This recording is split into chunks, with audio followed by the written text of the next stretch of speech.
My name is Giv Mokanda, the Acting Registrar of Traditional Medical Practitioners Council of Zimbabwe, TMPCZ. The Council takes very seriously cases of bogus traditional practitioners who fake treatments or cause harm to patients. The TMPCZ has a mandate to regulate and monitor traditional medical practices in Zimbabwe. They investigate reports of unscrupulous practitioners who put patients' lives at risk.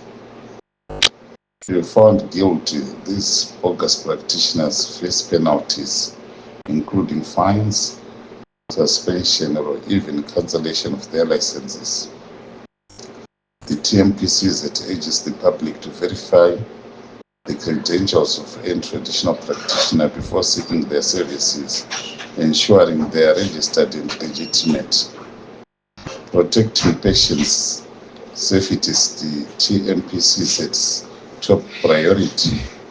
If you know of or suspect any cases of bogus practitioners, you can report to the TMPCZ provincial inspectors or nearest police